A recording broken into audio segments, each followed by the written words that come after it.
joined it, so you're all good to go.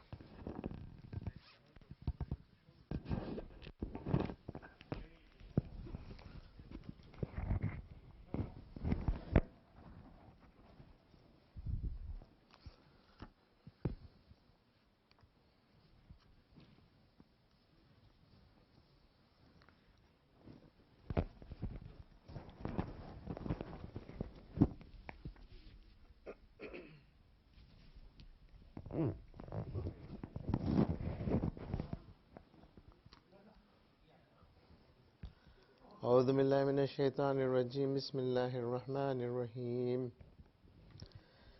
Yasin والقرآن الحكيم إنك لمن المرسلين على صراط مستقيم تنزيل العزيز الرحيم لتنذر قوما ما أنذر آباؤهم فهم غافلون لقد حق القول على أكثرهم فهم لا يؤمنون إنا جعلنا في أعناقهم أغلالا فهي للأذقان فهم مقمحون وجعلنا من بين أيديهم سدا ومن خلفهم سدا فأغشيناهم فهم لا يبصرون وسواء عليهم أأنذرتهم أم لم تنذرهم لا يؤمنون إنما تنذر من اتبع ذكر وخشي الرحمن بالغيب فبشر بمغفرة وأجر كريم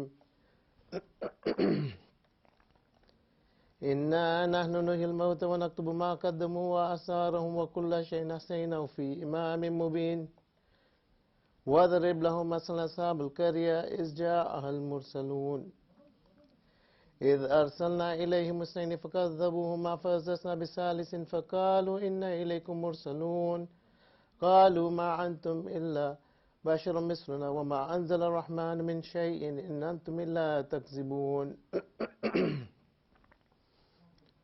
قالوا ربنا يعلم إنا إليكم لمرسلون وما علينا إلا البلاغ المبين قالوا إنا تطيرنا بكم لئن لم تنتهوا لنرجمنكم وليمسنكم منا عذاب أليم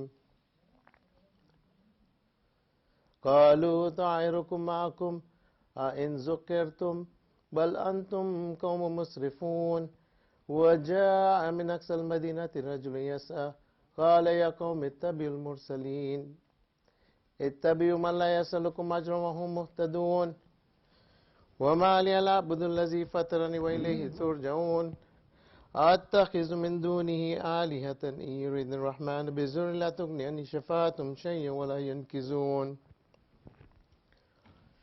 إني إذا لفي ضلال مبين إني آمنت بربكم فاسمعون قيل ادخل الجنة قال يا ليت قومي يعلمون بما غفر لي ربي وجعلني من المكرمين وما أنزلنا على قومه من بعده من جند من السماء وما كنا منزلين إن كانت إلا صيحة واحدة فإذا هم خامدون يا حسرة على العباد ما يأتيهم من رسول إلا كانوا به يستهزئون ألم يروا كما أهلكنا قبلهم من القرون أنهم إليهم لا يرجعون وإن كل لما جميع لدينا مهدرون وآية لهم الأرض الميتة أحيينا وأخرجنا منها حبا فمنه يأكلون وجعلنا فيها جنات من نخيل وناب وفجرنا فيها من العيون ليأكلوا من ثمره وما عملته أيديهم أفلا يشكرون سبحان الذي خلق الأزواج كلها مما تنبت الأرض ومن أنفسهم ومما لا يعلمون وآية لهم الليل نسلخ منه النهار فإذا هم مظلمون والشمس تجري لمستقر لها ذلك تقدير العزيز العليم والقمر قدرناه منازل حتى عاد كالأرجون القديم لا الشمس ينبغي لها أن تدرك القمر ولا الليل سابق النهار وكل في فلك يسبحون وآية لهم أنا حملنا ذريتهم في الفلك المشحون وخلقنا لهم من مثله ما يركبون وإن نشاء نغرقهم فلا صريخ لهم ولا هم ينقذون إلا رحمة منا ومتاعا إلى حين وإذا قيل لهم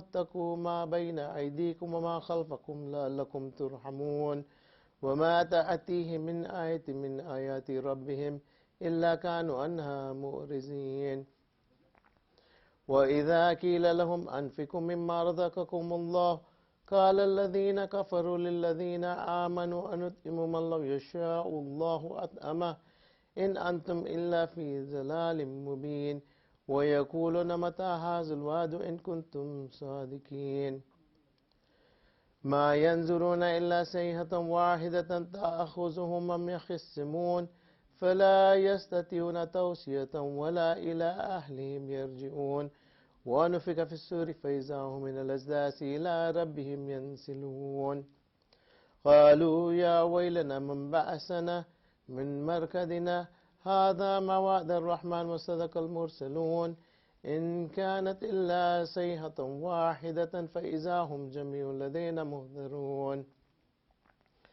فاليوم لا تظلم نفس شيئا ولا تجزون إلا ما كنتم تعملون إن أصحاب الجنة اليوم في شغل فاكهون هم وأزواجهم في ظلال على الأرائك متكئون لهم فيها فاكهة ولهم ما يدعون سلام قولا من رب رحيم وامتازوا اليوم أيها المجرمون ألم أعهد إليكم يا بني آدم لا تعبدوا الشيطان إنه لكم عدو مبين وأن اعبدوني هذا صراط مستقيم ولقد أزل منكم جبلا كثيرا أفلم تكونوا تأكلون هذه جهنم التي كنتم توعدون اصلوها اليوم بما كنتم تكفرون اليوم نختم على أفواههم وتكلمنا أيديهم وتشهد أرجلهم بما كانوا يكسبون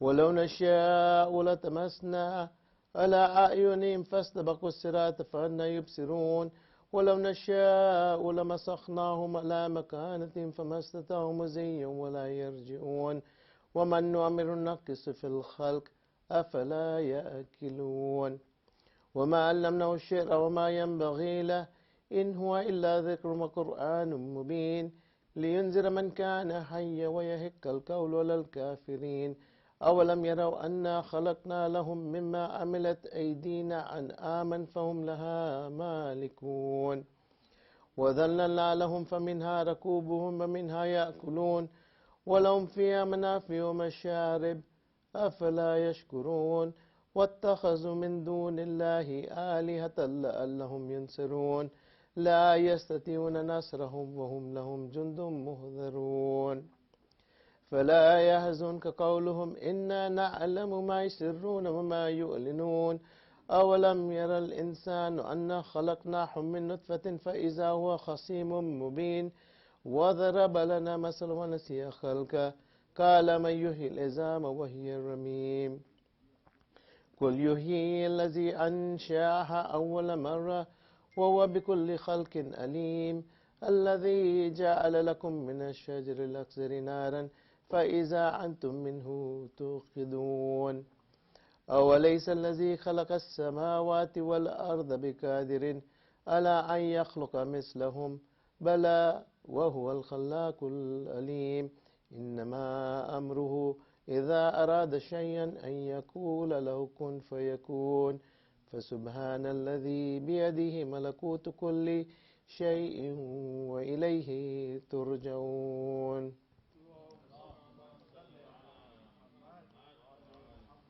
سورة المباركة الفاتحة.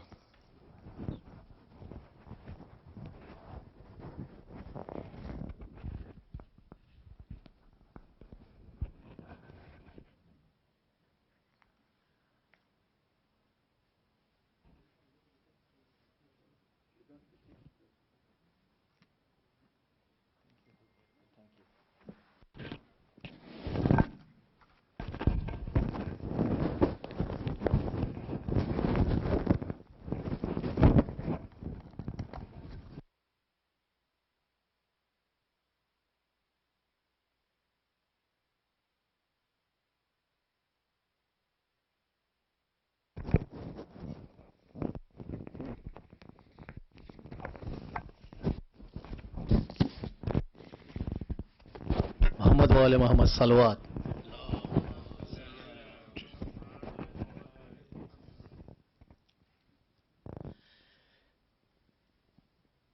زہر دغا شہید امام رضا ہوا،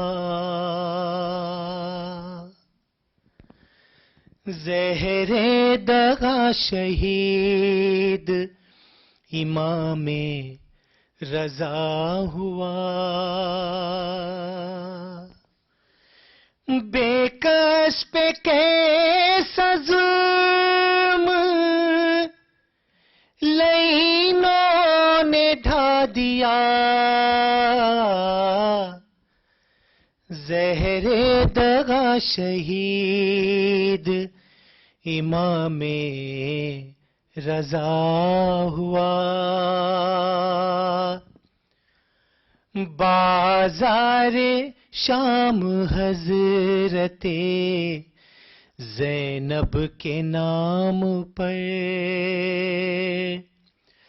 ساری حیات رویا جو پیاسے امام پر، پل بھر سکون لعینوں نے اس کو نہیں دیا، زہر دغا شہید امام رضا ہوا، اٹھتا تھا اٹھ کے گرتا تھا مضطر زمین پر، ٹکڑے جگر کے گرتے تھے کٹ کر زمین پر، آقا میرا امام تڑپتا ہی رہ گیا، زہر دغا شہید امام رضا ہوا،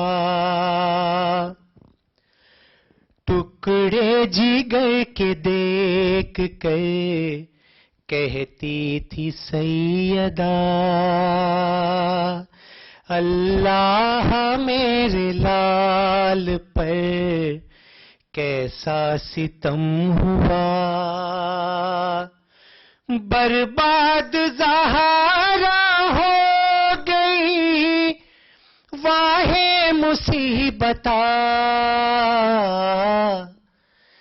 زہر دغا شہید امام رضا ہوا، بے چین فاطمہ ہے پریشان مرتضیٰ، غم سے نڈھال ہو گئے ابن علی رضا،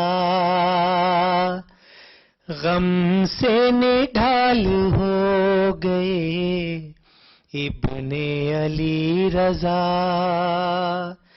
سید کو ظالموں نے زہر بے قطع دیا، زہر دغا شہید امام رضا ہوا، زہر دغا شہید امام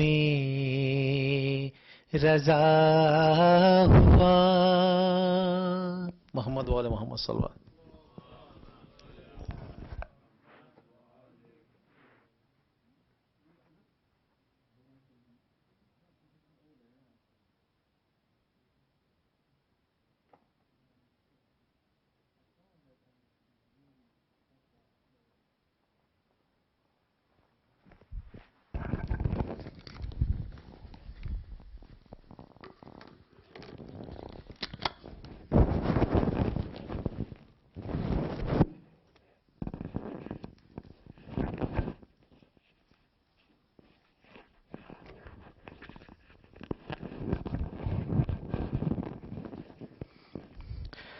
Respected elders, brothers and sisters, Assalamu alaikum.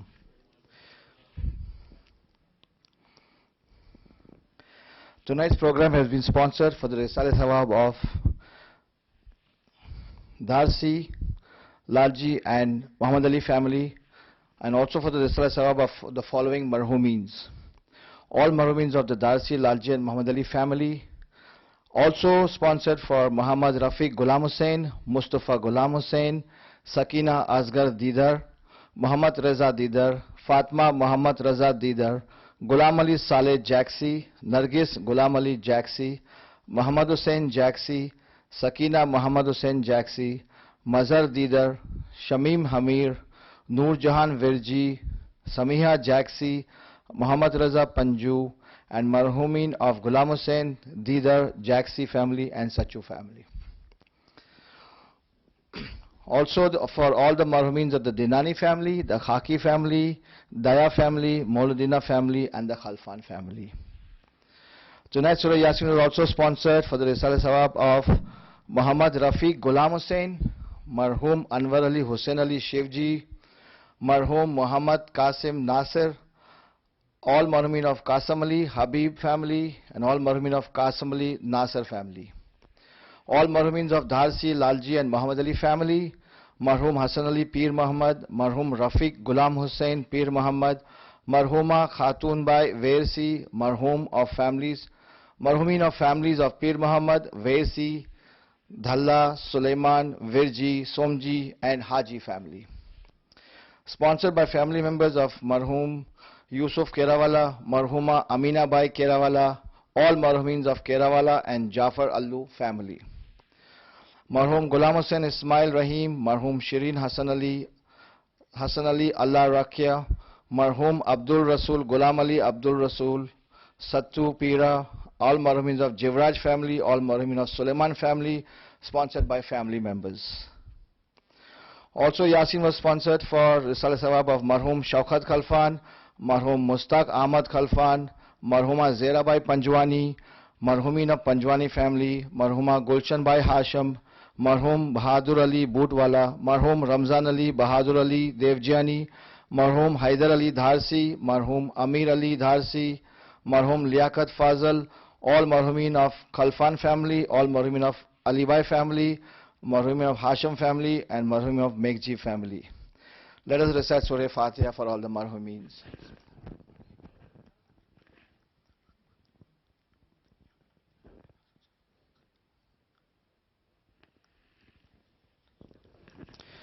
One of our brothers, Zamir Khan, is in ICU and is in need of our prayers.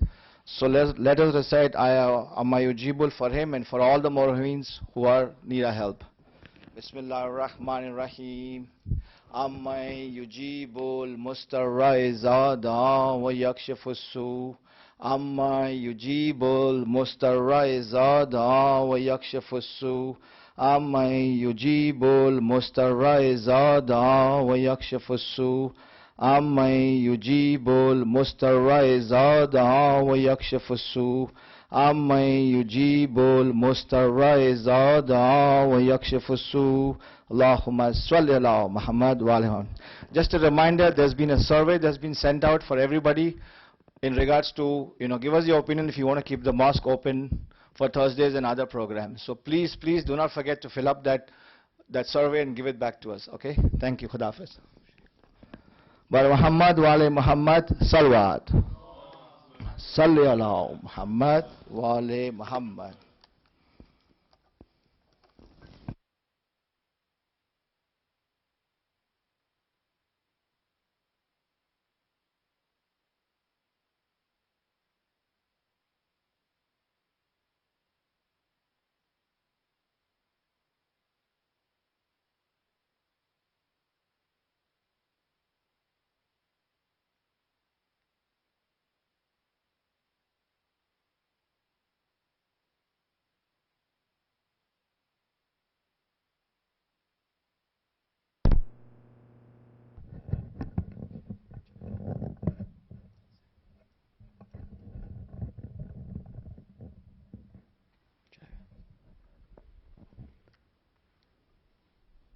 One Surah Fatiha, please.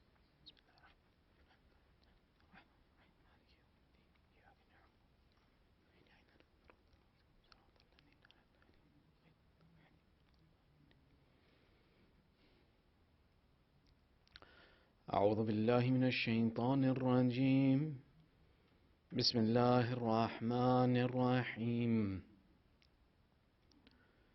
ربي اشرح لي صدري ويسر لي أمري واحلل عقدة من لساني يفقهوا قولي الحمد لله رب العالمين ثم الصلاة والسلام على سيدنا ونبينا وحبيب إله العالمين أبي القاسم محمد اللهم صل على محمد وعلى آله الطيبين الطاهرين المعصومين أما بعد فقد قال الله تعالى في كتابه المجيد وفرقانه الحميد بسم الله الرحمن الرحيم ولسوف يعطيك ربك فترضى آمنا بالله صدق الله العلي العظيم اللهم صل على محمد. Your second salawat for love of Muhammad wa ali Muhammad. Allahumma salli ala Muhammad wa ali Muhammad. And your final salawat as condolences to the master of our time, Sahib al-Asri wa Zaman. Allahumma salli ala Muhammad wa ali Muhammad. أعظم الله أجورنا وأجوركم بذكرنا المسائب آل Muhammad. May Allah increase in our reward for the commemoration of the difficulties of Ali Muhammad. Tonight marks the 29th night of the month of Safar, which is one of the reported dates of the shahadat of our 8th Imam Ali ibn Musa Reza alayhi salam. The lakab of this Imam being Reza, Radhi bil Qadri wal Qada, the one who is pleased with whatever Allah has decreed and declared for him. The title itself shows the patience and the character of the Imam. When Allah describes someone who is Radhi in Surah Duha, is where Allah is describing the status, وَلَا سَوْفَ يُؤْتِيكَ رَبُّكَ فَتَرْضَى. Soon your Lord will give you, and you will be satisfied with what He gives you. In the verse, Allah is discussing the reward that a person receives, and the reward, and khususan for our Holy Prophet, will be such that our Holy Prophet will be pleased with what he attains.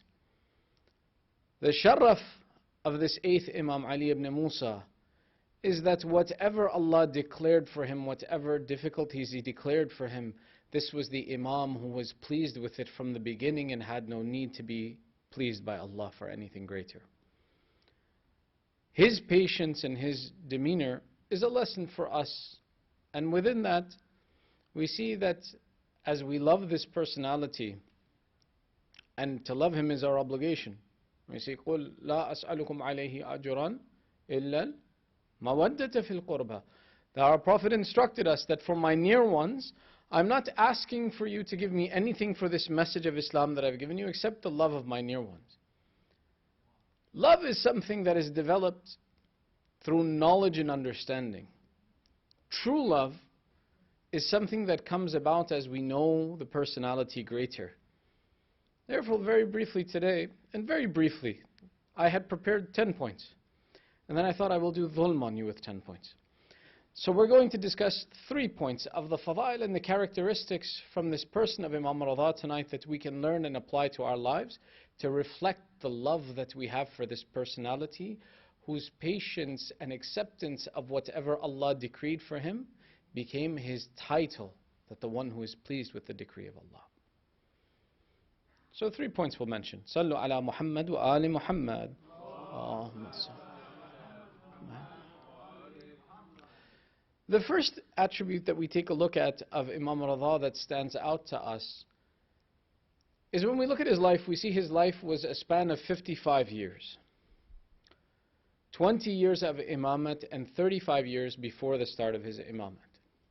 Even in this 35 years before his imamat, our Imam had begun assisting and working with the people from a young age because his father, our 7th Imam, was placed into prison for at least 14 years. So for at least 14 years there was physical separation between the Imam-e-Waqt and the people of the time. And Imam Reza, being the son of the Imam, was responsible for the education and the treatment of people. What we can say is that approximately at least 34 years of his life, of these 55 years, were spent in the service of people. One of the attributes we know of our seventh Imam is that he had many children. Some narrations explain that he had 37 children, I believe. 18 sons and 19 daughters. When we look at the tariq of Imam Reza, there's some discrepancy in the tariq that some mu'arrikheen have narrated. Imam Reza had 5 sons and 4 daughters. Others said he had 4 sons. Others said he had 1 daughter. However, Sheikh Mufid, as well as many of the historians who have narrated the biography of Imam Reza, have noted that Imam Reza in his life had but 1 son, 1 child, whose name was Muhammad ibn Ali al-Jawad alayhi salam. Salawat ala Muhammad.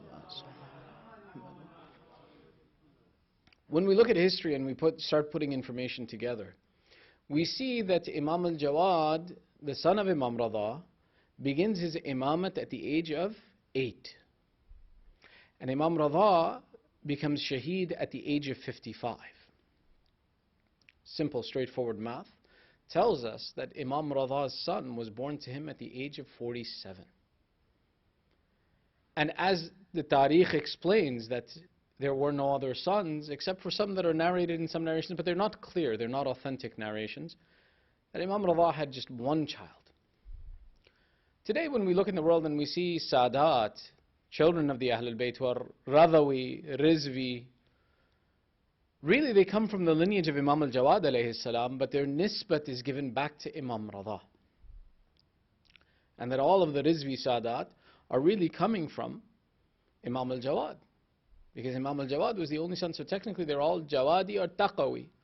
But we call them Radhawi, and there's a reason for this as well too. Imam had 1 son at the age of 47. He spent 5 years with this son, and then he was forced to leave Medina and go to Tus, to Khurasan.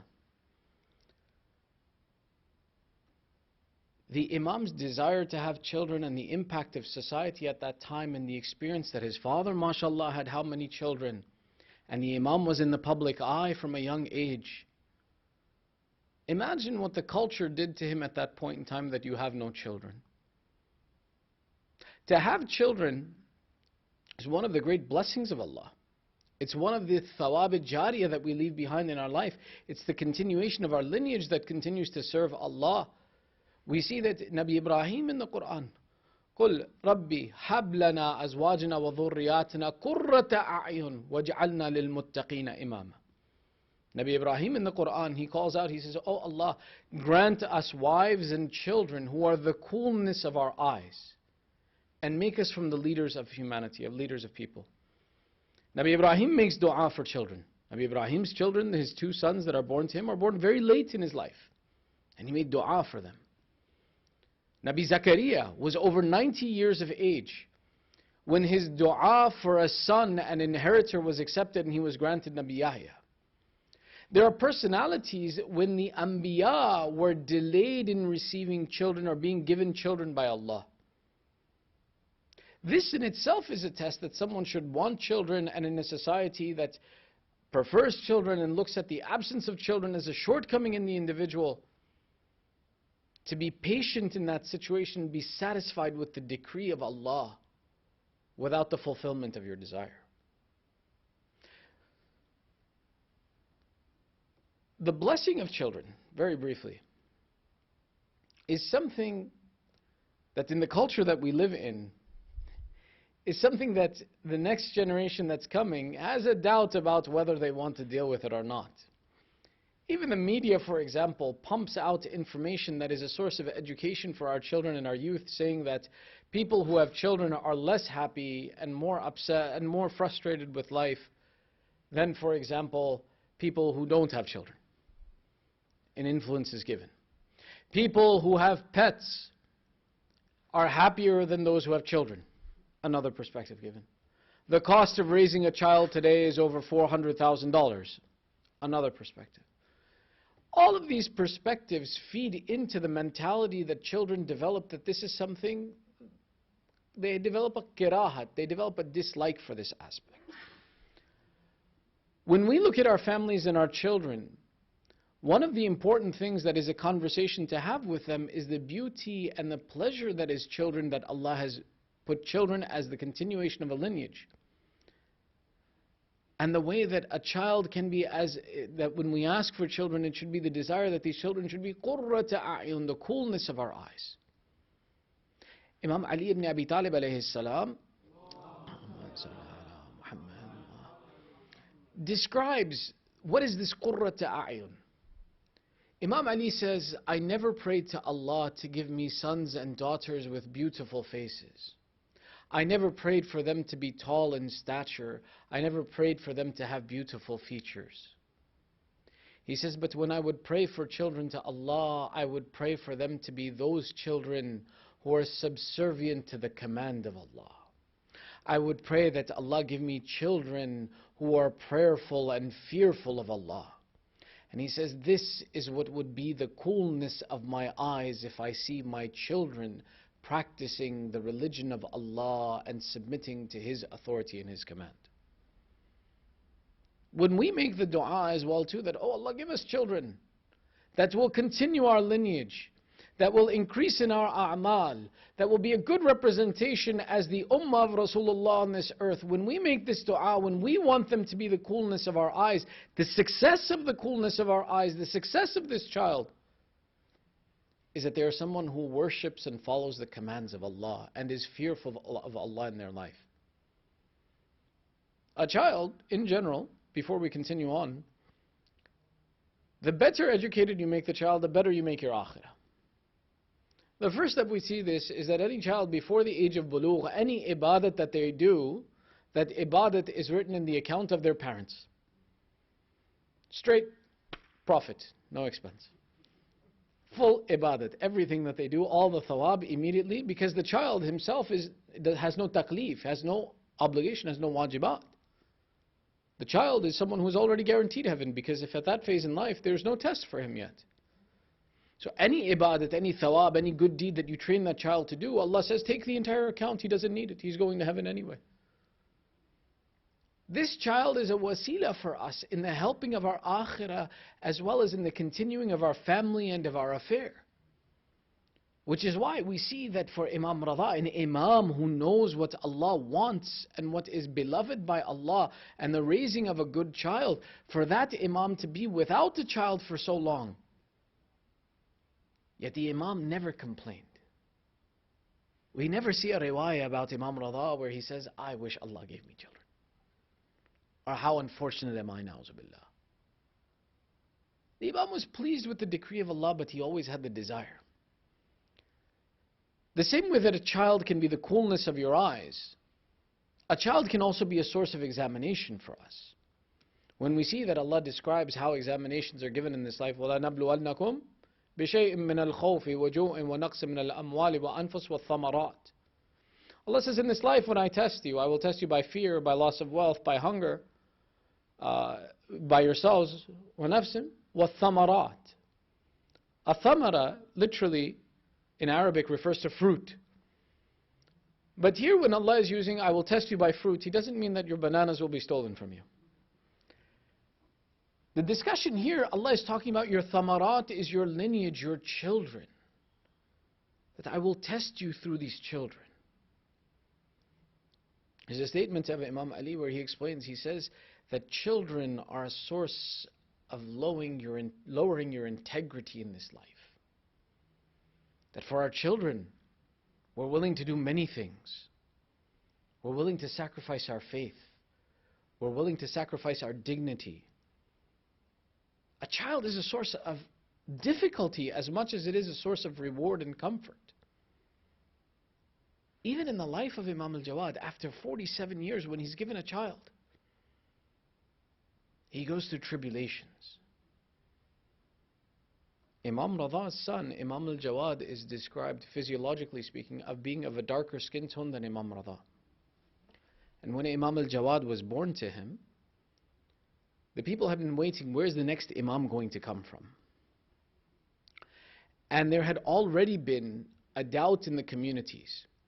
Why, at the Shahadat of the seventh Imam, two groups of people emerged. Those who believed in the Imamat of Imam Reza, and these were referred to Qat'iyya, those who were certain, who had Qat', who had certainty that the Imamat continued, and it went to Imam Reza. And the other sect that broke off were the Waqafites, or Waqafiyya. These were the people who did Waqf. They stopped after Imam Musa ibn Ja'far. And their stopping was due to say that these 14 years was Ghaybat-e-Sughra, and now Imam Musa ibn Ja'far, after these 14 years of being separated from us, has now gone into Ghaybat-e-Kubra. Well, there's no need for an Imam afterwards. Those from the family of Imam Musa ibn Ja'far and the others who had agreed that this is the Imam afterwards, Imam Ali ibn Musa, they wanted to see the son of Imam Reza. They wanted to know, where does the condition of Imamat continue? Because of the suppression of the Khilafat, there had always been doubts, where does the affair of Imamat go next? And even in the time of Imam Musa ibn Ja'far, you see there are a variety of narrations of people coming to Imam Musa ibn Ja'far and saying, who is the Imam after you? The doubt had been placed in the minds of the people from the time of our sixth Imam. That our sixth Imam at the time of his Shahadat could not publicly declare the Imamat of Imam Musa ibn Ja'far. So the people had started this process of doubting and being scared. Where will the Imamat go? Where will the Imamat go? And when it came for Imam Musa ibn Ja'far's life, they kept asking him, who is the Imam after you? Who is the Imam after you? And in a variety of ways, our seventh Imam would indicate the authority of Imam Ali ar-Rida. Including one of the narrations where when someone came and asked him, how do we know who is the Imam after you, O Imam Musa ibn Ja'far?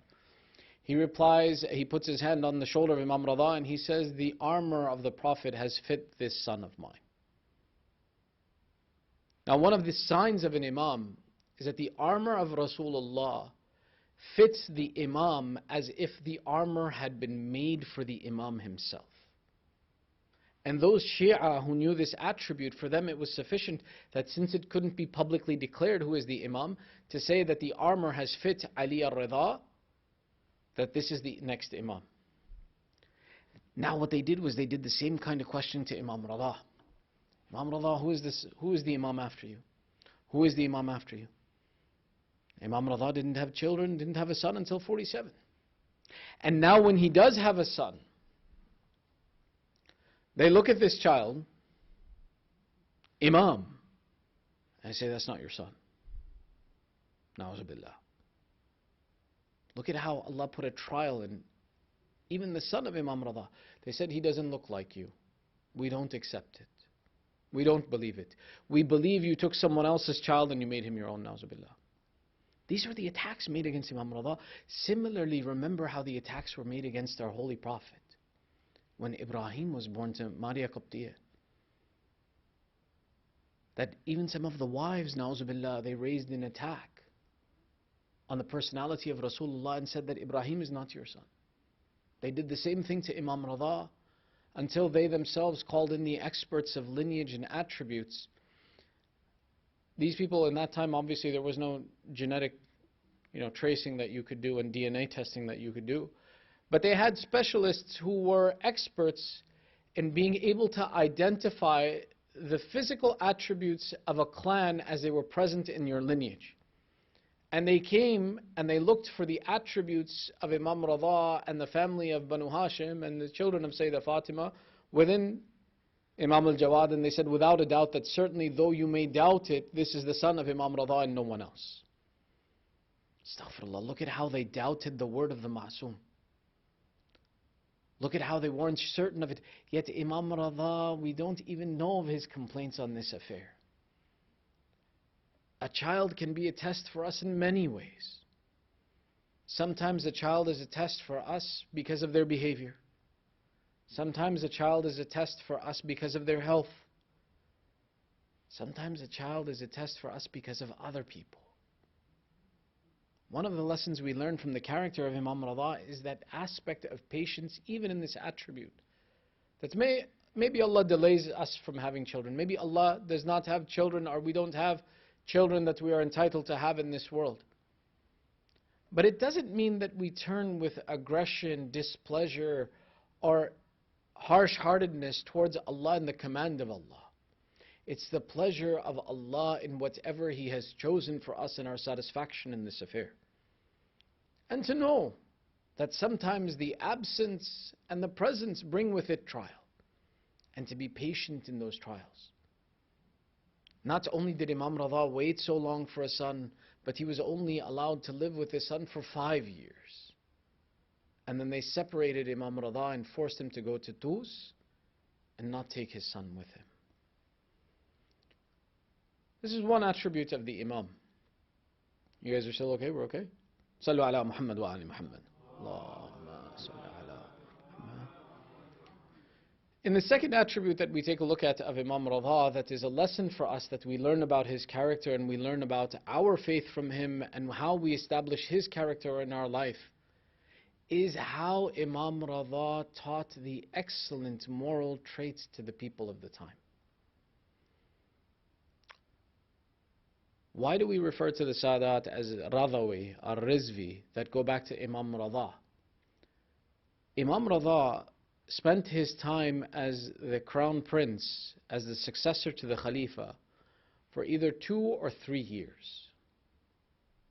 But the impact that he had on society in those 2 or 3 years was so significant that every Imam after Imam Reza, when he would be introduced in society, when they would want to explain who is this personality, they would say, Hada Abna al-Reza.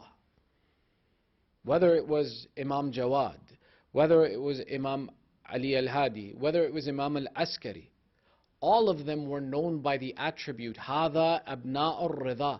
Society learned of the excellent character of Imam Reza, became so overwhelmed by the character of Imam Reza and how he presented himself in society, that every Imam thereafter, if somebody didn't know who this was, it was sufficient to identify the excellent character present within the Imam by mentioning that he was the son of Ar-Rida.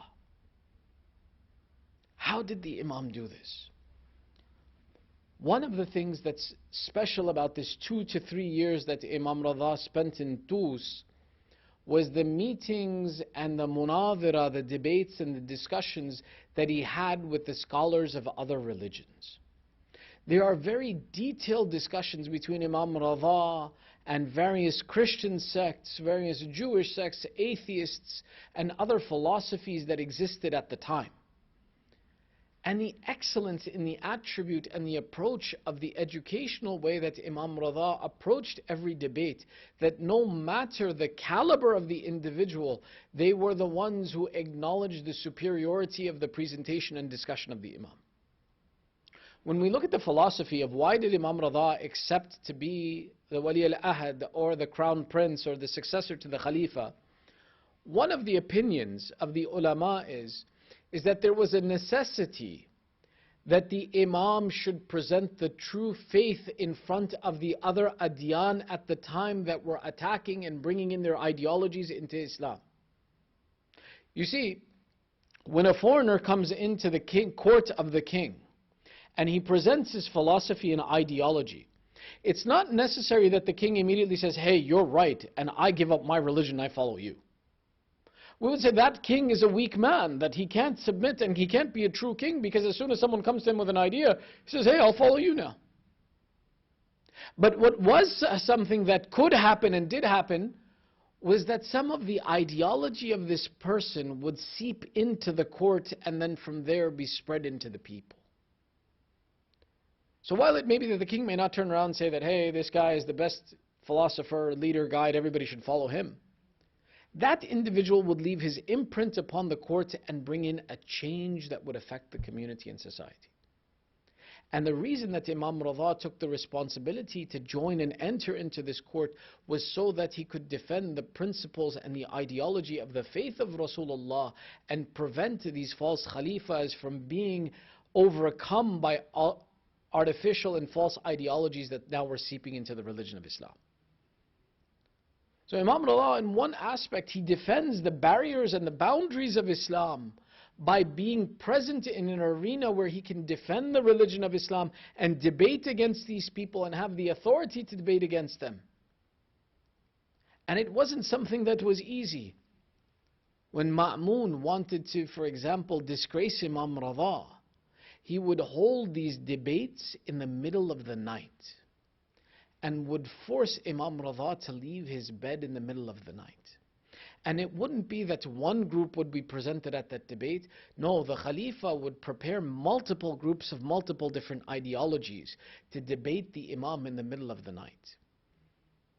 In one example, one of the servants of Imam Reza is sent to wake Imam Reza and bring him to the court of Ma'mun for a debate that has been prepared as a secret attack against Imam Reza to somehow disgrace and lower his status. Imam Reza looks at the servant and he says, "What's the problem? Why do I see you worried?" Imam Reza, he says, "Oh, Ibn Rasulullah, I'm worried." Imam Reza says, "Why are you worried?" He says, "I see the trap of the Khalifa against you. I'm worried with what his intention is against you and the trap he has prepared for you." Now, if he says too much, although the trap has been set, it has been sprung, he can get into trouble. So he can't tell Imam exactly who's there and what they're going to say and how they've been prepared. Imam Reza simply says to him, he says, "Watch the expression of the Khalifa as I speak."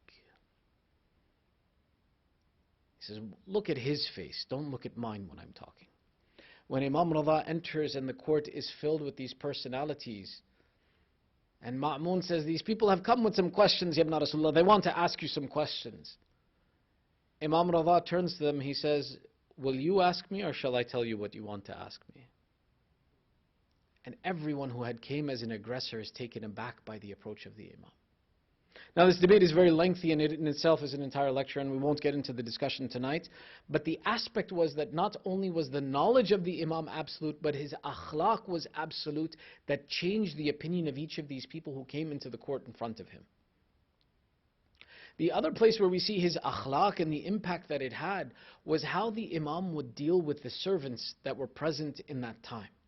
They describe when they took Imam Reza from Medina all the way to Tus, they didn't take a straight line. The path from Medina to Tus can be done in a straight line. No, they went in a curve and they circled around and they came up to Tus from the other direction. Why? Because Ma'mun wanted to ensure that Imam Reza should not pass through any town where the Shia were present, lest that they should gather around him and overturn the authority of the Khalifa. So the path was very lengthy, but they described, they said, whenever we would put down the sufra, whenever we would prepare the table to eat, before anyone else, the Imam would indicate for the servants to come and sit with him, and that he would sit with the servants whenever they ate. They described, they said, we said to Ali ibn Musa, we said to him, "Why don't we set them a separate table and we'll set you another table? We'll give you the dignitary table." Imam Reza would reply to him, he would say, "Meh, I don't want. Rabbuna wahid, Abbuna wahid, Ummuna wahida, wa dinuna wahid."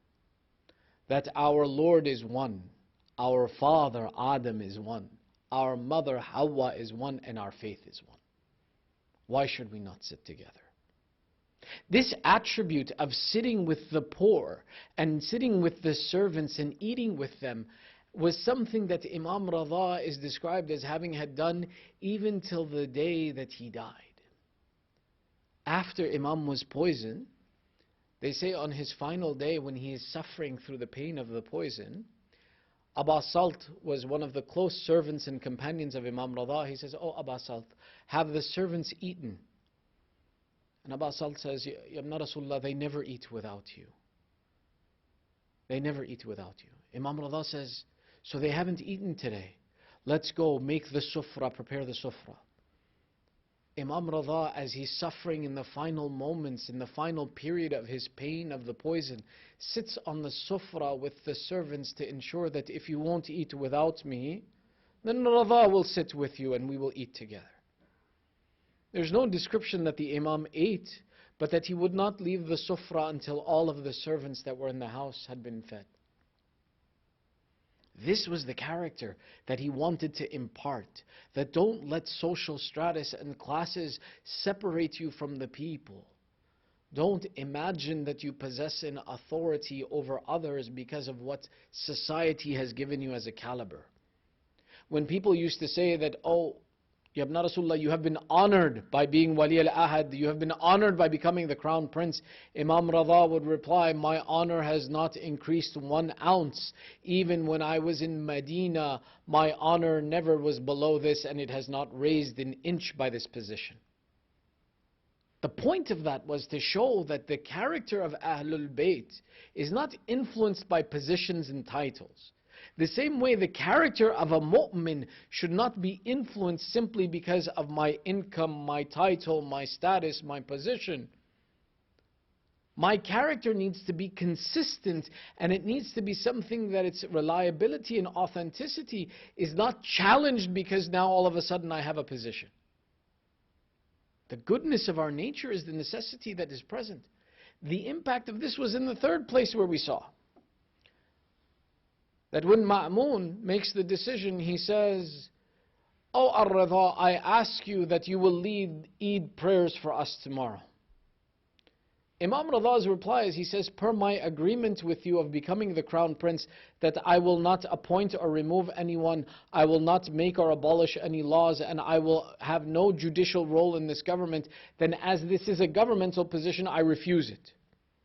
Ma'mun insists that Ali ibn Musa, you have to lead the prayers tomorrow. And when Imam Reza is cornered, he says, I will lead them, but I will lead them in the tradition of Rasulullah. Ma'mun says, what's better than this? The next day comes and the people gather to see Imam Reza lead the procession to the masjid for Eid prayers. They imagine Imam Reza will come out as the dignitaries come out in the leading of prayer.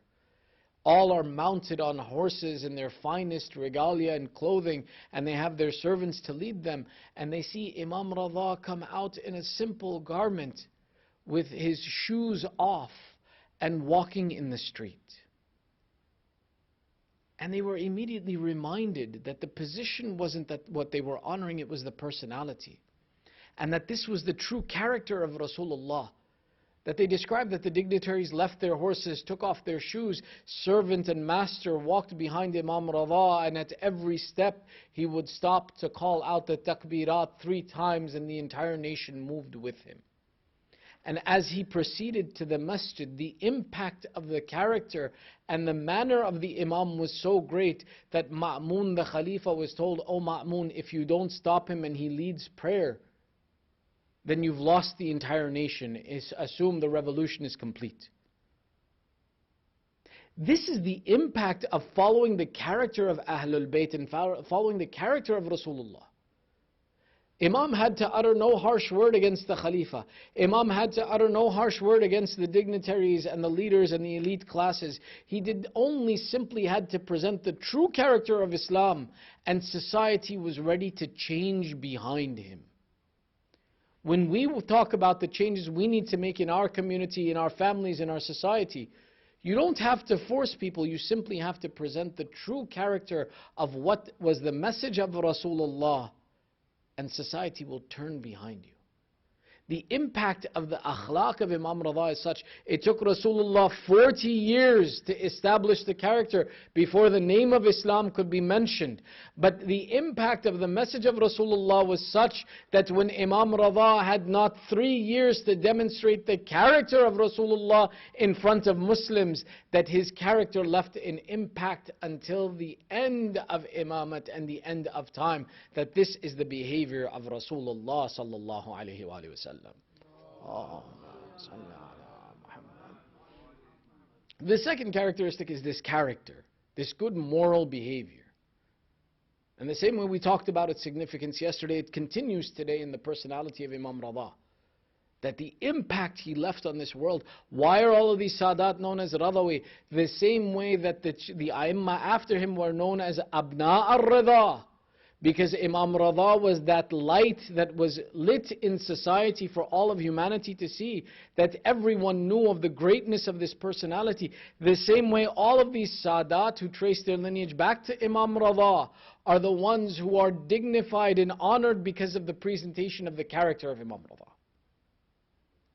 The third attribute And third unique characteristic of Imam Reza. There is no Imam after Imam al-Hussein whose shahadat and grave and ziyarat of their grave is mentioned as much as Imam Reza. We have volumes of the importance and the significance of the ziyarat of Imam al-Hussein. The second ziyarat that's mentioned the most excessively of any of the Imams is the ziyarat of this Imam Ali ibn Musa Rida, where even before his shahadat, before his birth, Imam Ja'far as-Sadiq would explain that Imam Ja'far as-Sadiq would explain that kana baw'atum minni, that a piece of me will be buried in the land of Tus. And one who does the ziyarat of that piece of me, that offspring of mine in Tus, I guarantee for him Jannah if he has the ma'rifah of this personality.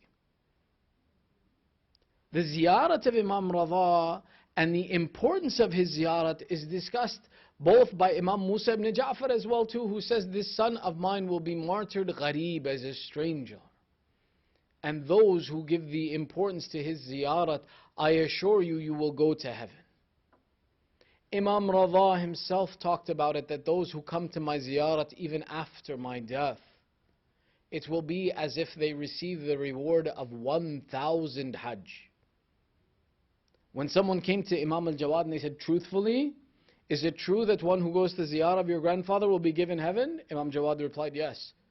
How about, we've heard, Ibn Rasulullah, we've heard that the ziyarat of your father is the equivalent of 1,000 hajj.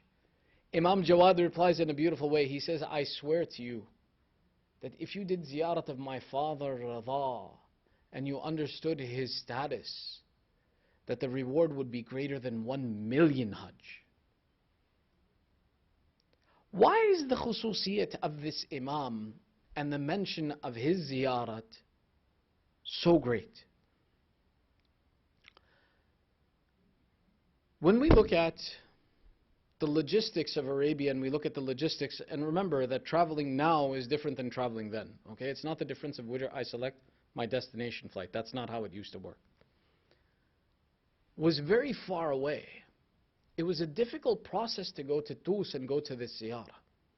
Further than that, the lands and the locations that you had to pass was as if you would pass through wilderness or hostile locations to get to this ziyarah.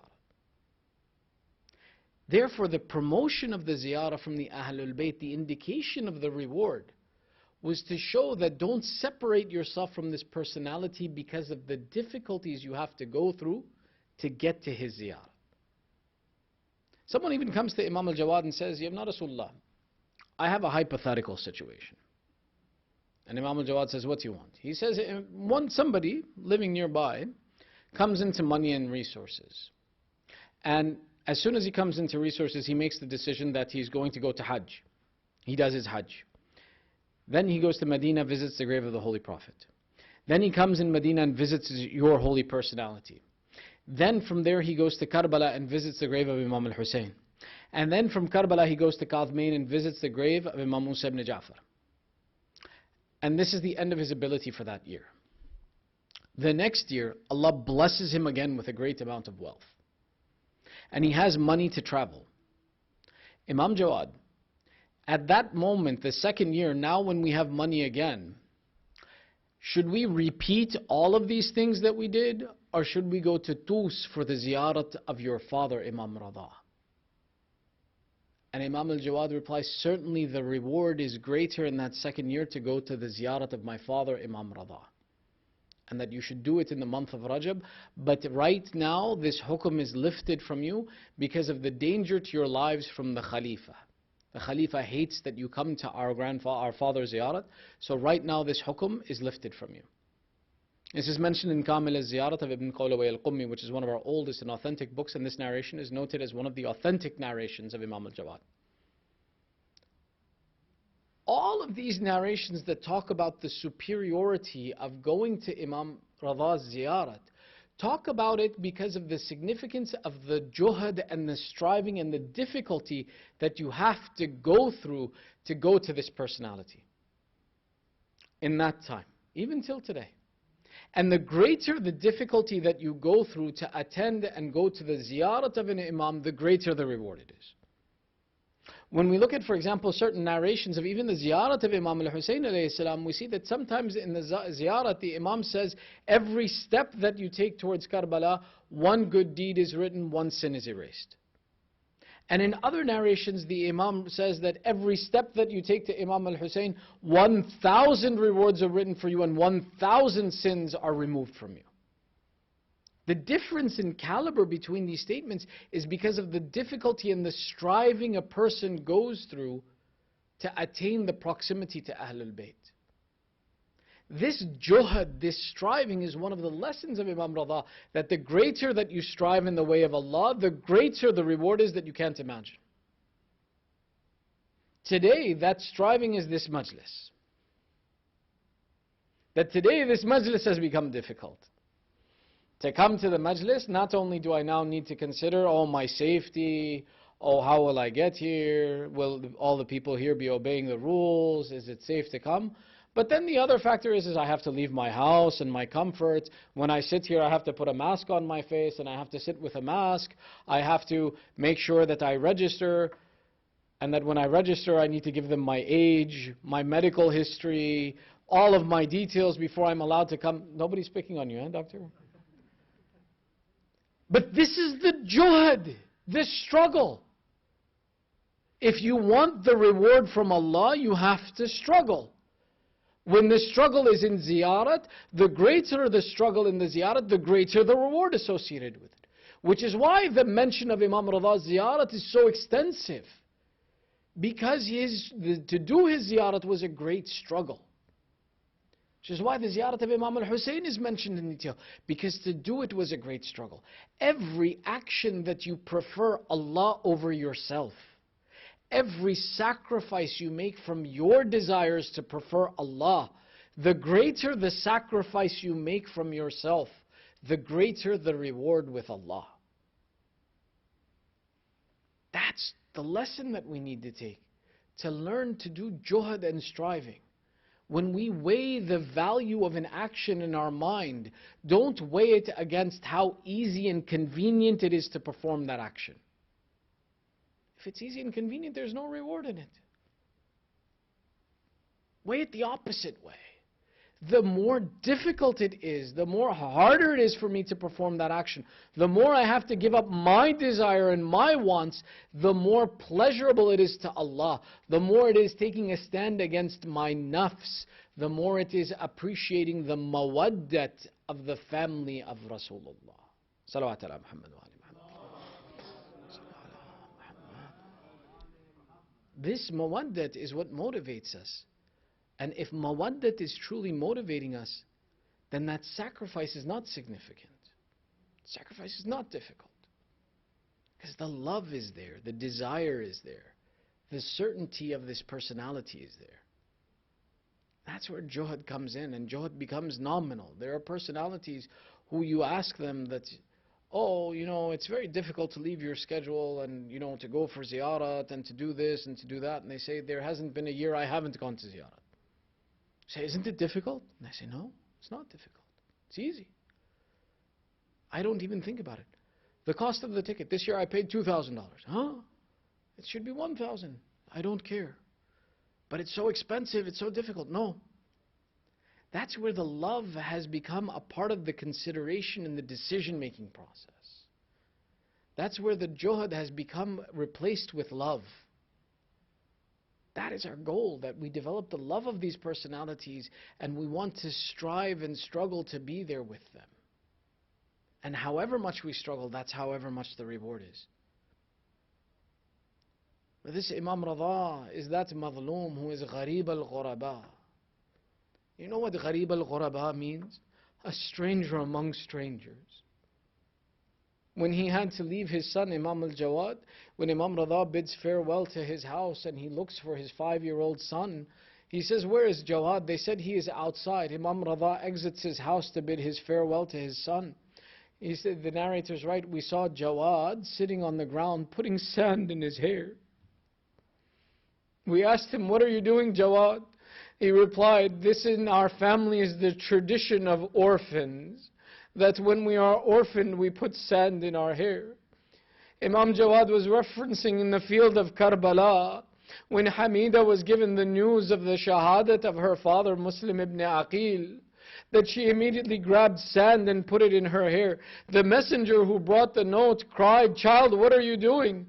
They told him, "O messenger, you didn't know. You gave the message of the shahadat of the father of Hamida to the child herself." Sakina was seen on the day of Ashura, when Abu Abdullah was bidding his final farewells. There's a narration that one small girl was missing from this farewell. When Abu Abdullah went looking, he found her behind the tents putting sand in her hair. That, Baba, I am about to become an orphan. Hamida did this action, it is appropriate that now I do it too. Imam Reza bid farewell to his son, went to Tus, where the enemies could not take the impact of Imam Reza. When they saw in the Salat al-Eid that the whole nation would react and confirm the actions of Imam Reza, they made the decision that this Imam had to be finished, his actions had to be silenced. So they brought to him poisoned pomegranate, or poisoned grapes in some narrations. And they brought it to him. Imam Reza replied, "I ask you to leave me from this affair." They said, "No, we insist you must take from this. We force you to take from this." When Imam Reza took from it, they said, "Take more." Imam Reza simply replied, "What you wanted to accomplish from this has been accomplished now. Let me go."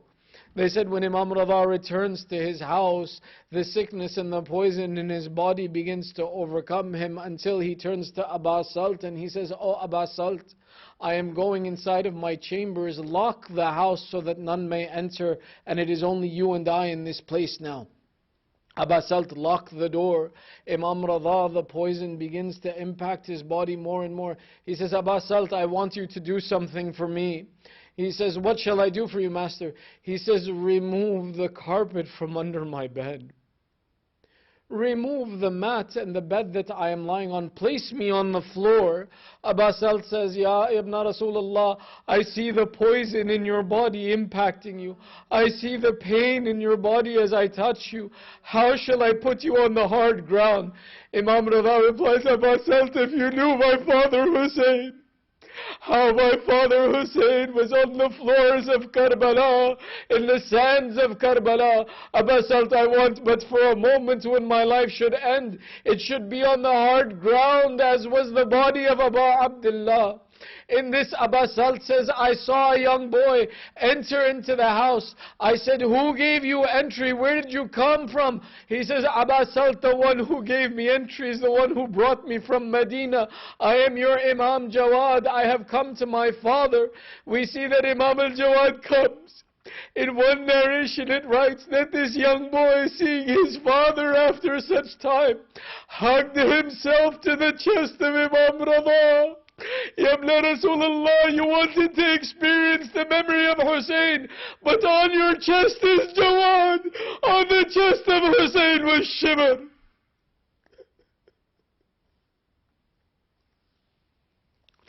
ألا لعنة الله على القوم الظالمين وسيعلم الذين ظلموا أي منقلب ينقلبون.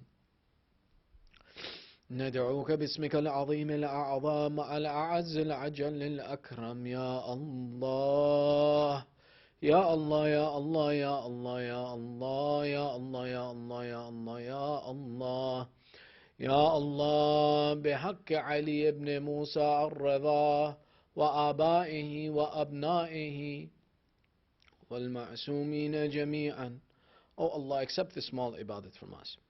Ya Allah, forgive our flaws and cover our sins. Ya Allah, keep our family and our lineage on the upright religion of Ali Muhammad. Oh Allah, there are those amongst our family, our community, the mu'mineen, Muslimeen, who are suffering through sicknesses and disease. Ya Allah, give shifa'ah to the mu'mineen, the Muslimeen, and all of the people wherever they may be in the world. Oh Allah, we have come here with hajat by the right of Imam al-Reza. Fulfill the hajat of the mu'mineen. Oh Allah, there are those in need of rizq, give them rizq. There are those who are in need of assistance, give them assistance. Give aman to the mu'mineen wherever they are. Hasten the reappearance of Sahib al-Zaman and make us from the upright supporters of Sahib al-Zaman. سورة الفاتحة مع الصلوات.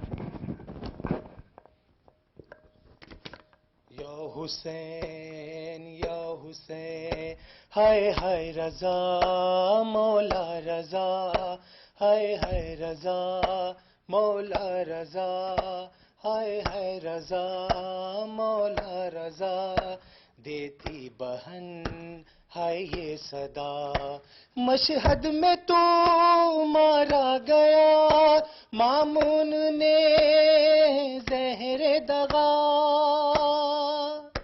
تجھ کو دیا ہائے ہائے رضا مولا رضا، ہائے ہائے رضا مولا رضا، ہائے ہائے رضا مولا رضا، ہائے ہائے رضا مولا رضا، سائے میں سیدہ کے عزادار رہیں گے، سائے میں سیدہ کے عزادار رہیں گے، جب ہوگا سوانیز پہ خورشید قیامت،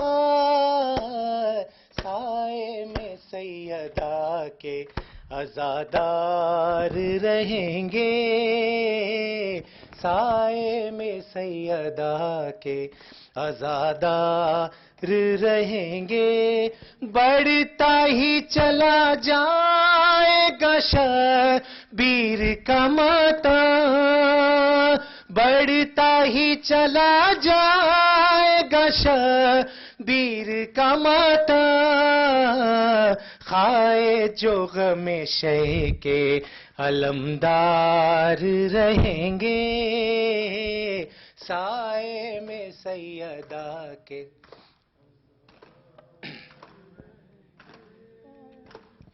سائے میں سیدہ کے عزادار، ہم قبر میں سو جائیں گے جب بے خبری سے، ہم قبر میں سو جائیں گے جب بے خبری سے، ماتم کے نشہ روح میں بیدار رہیں گے، سائے میں سید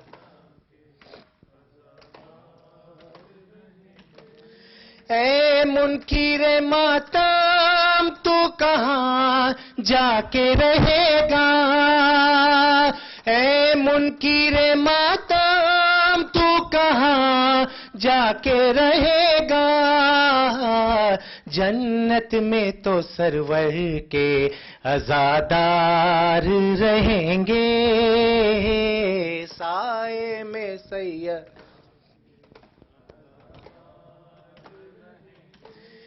ایک بار ذرا نام علی لے کے تو دیکھو، ایک بار ذرا نام علی لے کے تو دیکھو، مشکل میں مددگار وہ ہر بار رہیں گے، سائے میں سیدہ عزادار رہیں گے، زینب کا کھلے سے بڑے دربار میں جانا، زینب کا کھلے سے بڑے دربار میں جانا، سجاد اسی درد سے بیمار رہیں گے، سائے میں سیدہ کے وہ مشق کا چھدنا، وہ سکینہ کا بھلکنا، وہ مشق کا چھدنا، وہ سکینہ کا بھلکنا، عباس کے سینے پہ سداوار رہیں گے، سائے میں سیدہ کے عزادار رہیں گے، سائے میں سیدہ کے عزادار یا حسین پر محمد وآل محمد صلوات.